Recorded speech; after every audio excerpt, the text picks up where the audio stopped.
حتى تعانق دمعة الفكر تناجي الله في.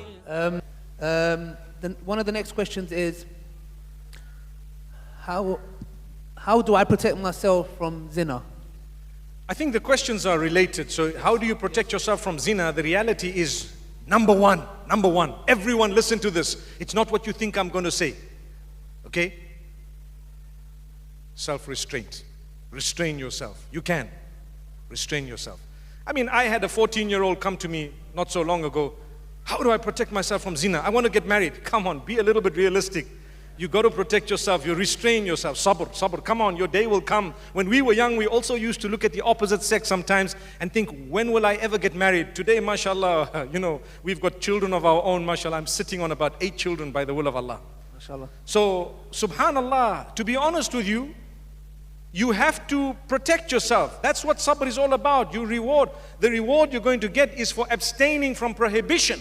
That's the reward. So not only your salah and your zakah, that's doing good deeds, but abstaining from bad is also a reward. So here's your opportunity, stay back. However, the hadith speaks about fasting.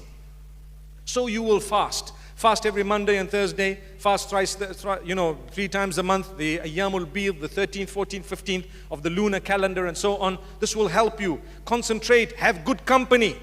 Good company really goes a long way in protecting you from adultery. Don't find yourself, thank you, shukran, 10 minutes. How did that drop straight from 30 to 10, Habibi? Sheikh, I suggest you don't lift it. Let someone else do it, Sheikh. MashaAllah. You will have to face everybody here because it's a distraction, Sheikh. We know the time is up, don't worry. We're now on overtime. Do you know when a match is being played, football, and it's 0-0, do you know what happens? They allow you, how many minutes more, Sheikh? I think we have 20 minutes. 20 minutes? No, I think it's more than, it's about 45 minutes. It's a whole half time. Even better. Inshallah. Yeah, 22 and a half minutes each. We have that. This is more important than football. Do you agree, guys? There we are. We are democratic. They have voted, mashallah. Okay, so what we need to do, subhanallah, is protect ourselves, have good company, read a lot of the Quran, go into lessons, try and expand your religious learning. Watch out how you use your phone. How you use your phone. I want to tell you something sad. Many of us feel we're in love with someone because of the phone. But the person in real life, I've come across so many who've got married as a result. A few have been happy, but a lot say, it's not who I thought it was. You know why? Today, like you have Photoshop, you also have akhlaq shop. Which means somehow their akhlaq is shopped. You think that they're really amazing. And when you live with them, they ignore you. They're on the phone with someone else. And you start thinking, so don't be deceived by the phone. You know, when someone says, I love you, wallahi, so many of them are just saying it because it's just like saying, hello, hi, how are you? And you know what I love you means sometimes nowadays?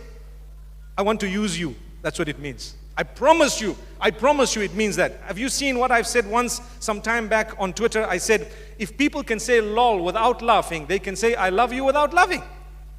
And I think a lot of people caught on that. But I want to add something else today and tell you, a lot of the people say I love you and actually mean, without you knowing, I just want to use you.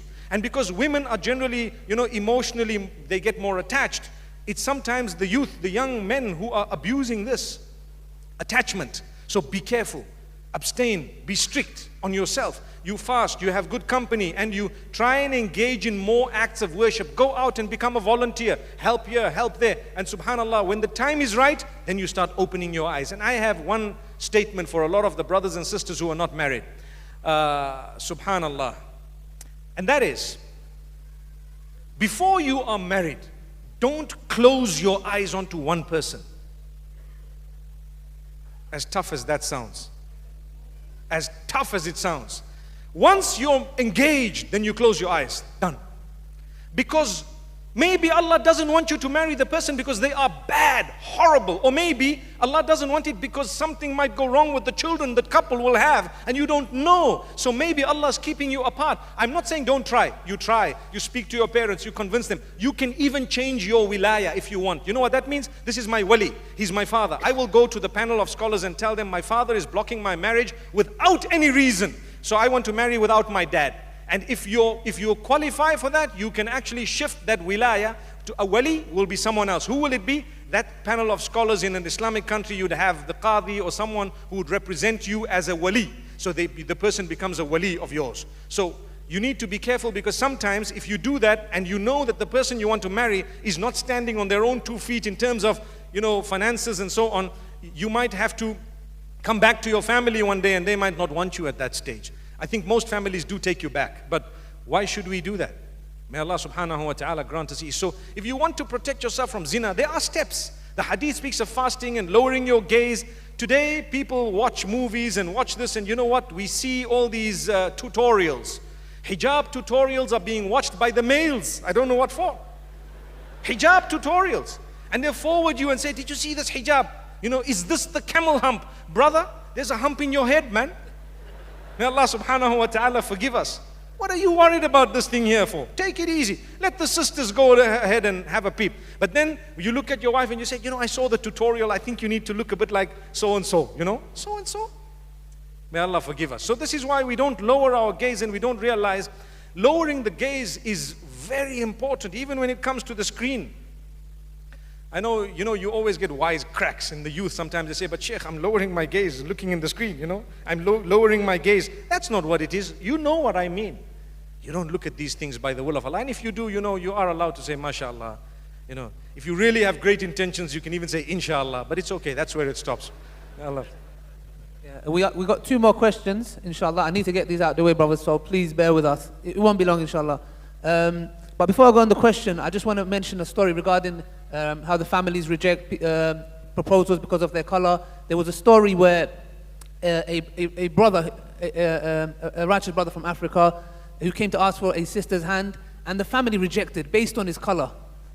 And unfortunately, this sister ended up in the future time committing zina with a non-Muslim and becoming pregnant. And unfortunately, when this story is told, parents get shocked. And I'm sure the parents of this sister was shocked as well. But again, you need to ask yourself a question. When your child wanted to do it in a halal way, halal manner, brought a brother home in a respectful way, and you reject him based on color, and your daughter now, and this is a true story, went and became pregnant by a non-Muslim. And then what does the parents go? They bang their head against the wall. Oh Allah, where did I go wrong? Wallahi, you went wrong by being racist. And the reason why I'm telling this story is because we deal with the youth. We get these messages. This is one of the biggest problems. That's why I really want to, speak to aunties and uncles, please, for the sake of Allah, make it easy on the youth. The worst thing is when they use Islam to justify themselves. How? You've been brought up in a similar environment. That's good enough, subhanAllah. I can tell you another true story. I'm going to have to word it very carefully because of what exactly happened. There was a sister who wanted to marry a man from Africa, and she was an Asian. So basically, the parents said no, and there was a big issue, and so many things were discussed, and she was quiet. And a while later, the parents came to me and told me, please, can you convince this daughter to marry the same guy? And I'm like, but what's wrong? Can't you just speak to her? No, you don't know what's happened. Now, 1 year had passed approximately, and this sister came up to her parents and told them that I want to marry someone. And you know who that someone was? Another sister. So subhanallah, what happened is the parents now are so worried, and they said, bring the man, no matter who he is and where he's from, bring him on. Subhanallah. May Allah subhanahu wa ta'ala grant us an understanding. May Allah subhanahu wa ta'ala open our doors. I'm not commenting further, but I'm sure you've understood. Okay, quickly. One of the questions that need to be answered is, how can I get to know somebody in a halal manner? Because unfortunately, a lot of the youth think that Islam is, you don't see the person you want to marry, it's just you meet on the wedding day and khalas, you get married. And obviously we know that's not the case. How could one go about getting to know the opposite gender in a halal manner?